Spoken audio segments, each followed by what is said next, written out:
Surety, Friedrich Schiller's ballad Die Bürgschaft, rendered out of the German into English and put into iambic pentameter by Izak R. Crafford. For Ethan Biggs. To Dionys the tyrant, Damon bleak did creep, a dagger hid within his mantle's fold. However guardsmen swift of him laid hold. What wouldst thou with thy dagger, captive? Speak.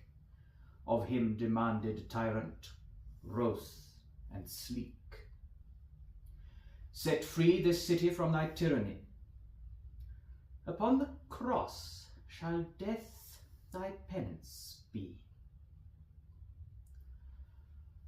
I am, spake Damon, full prepared to pay, and me to grant my life I pray thee not. Yet wouldst thy wrath with grace and mercy blot,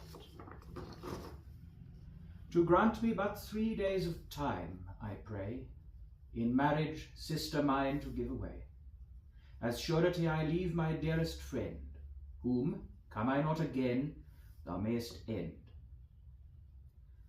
The king showed forth his grin of guile and hate, and after briefest thought thus answer gave, 3 days of grace shalt from mine hand thou have, but lo, when passed away appointed date, ere thou art come again to face thy fate, he in thy stead shall die upon the tree, but thou shalt be forgiven and go free. The king commands, spake he unto his friend, that I by death upon the cross must pay for plotting that his end should come today. But 3 days me to grant I him could bend, that to my sister's marriage I attend. Give up thyself as surety for me, till I return again to set thee free. And silently embraced him, friend most dear, then gave himself up into tyrant's care. The other went from thence and left him there. Ere yet the 3rd day's dawn was drawing near, his sister being wedded, full of fear he had made haste once more unto his home, that not too late to save his friend he come.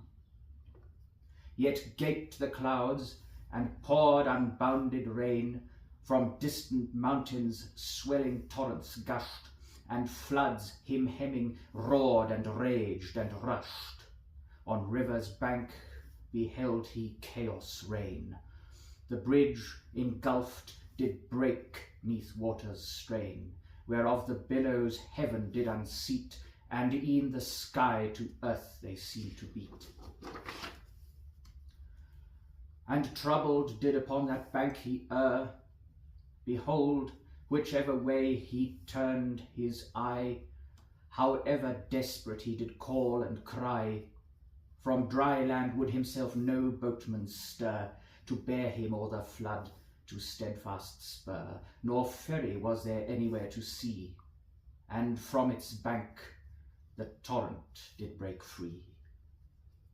He prostrate fell, to heaven raised his hands, to Zeus to make his supplication known.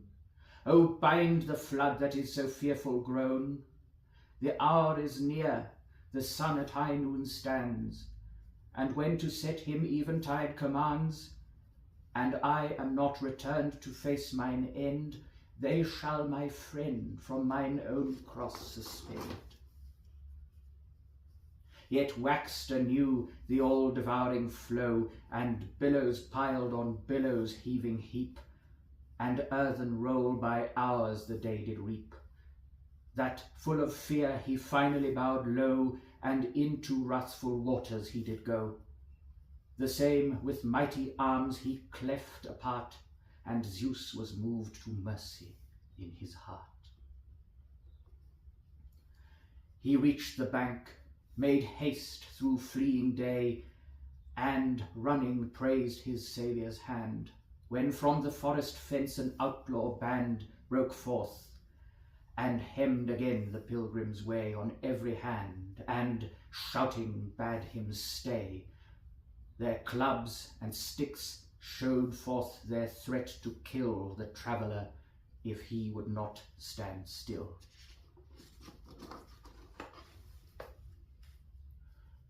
"Pray, what do ye desire?"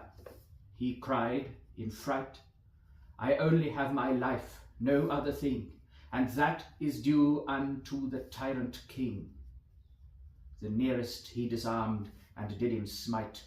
"For mine own friend have mercy," told his plight, and further 3 he smote unto the earth. The others fled to woods that gave them birth.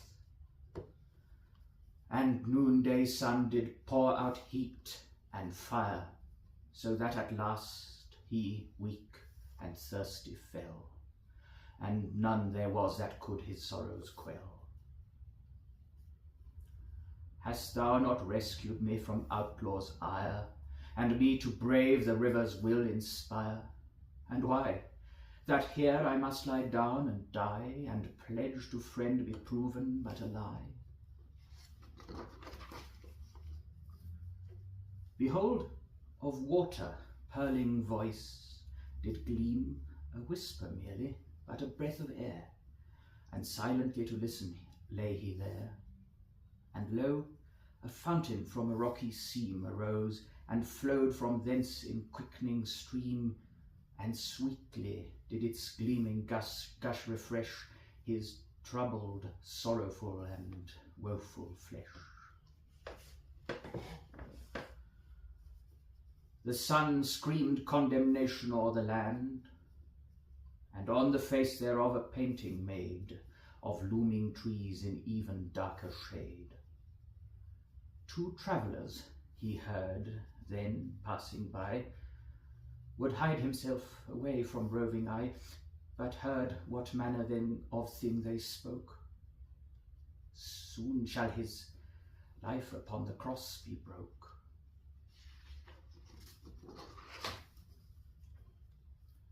His speedy feet did quicken fear's great dread, and waves of woe did hurry him along. At last, 'neath sun he saw of even song the walls of Syracuse ahead. Philostratus came fleeing, and he said, perceiving then his master and his lord, good captain of the guard, this troubled word: "Go back, my lord, I pray, for 'tis too late, and save at least thyself from death's high loss. He stands, thy friend, already by the cross." From hour to hour he hopefully did wait, for trusted he thou wouldst not come too late. And lo, by tyrant's scorn his faith in thee could neither broken, nay, nor shaken be. If 'tis too late, and I cannot appear his faithful friend and saviour in this plight, must mine own death us once again unite. Let not himself that bloody tyrant cheer, that friend to friend did not his duty clear. Of victims let him therefore slay twofold, that thereby he of faithfulness and love be told. When veiled the sun, by city gates stood he, and not far off erected cross beheld, about which crowds of people pulsed and swelled. His friend drawn up on ropes he there did see, and cleft he through the crowds ferociously, and cried, "Thou hangman, me, not him, do slay. He here for me as surety did stay." Amazement gripped the folk there gathering. Dear friends did each the other hard embrace, and wept for sorrow, gladness, and for grace. No eye was left unfilled of inward spring, as to the tyrant did this tale they bring. Within him something manly rising stirred, to bring the two to him, his men he spurred. Beheld he them a span, did silent fall, then spake, Behold, ye men, that death could never part, ye do by this great show possess my heart, for faith no empty thing is after all. Take me into your bond, this last of all beseech I you. Let me to you be bound, if ye me take, in friendship third be found.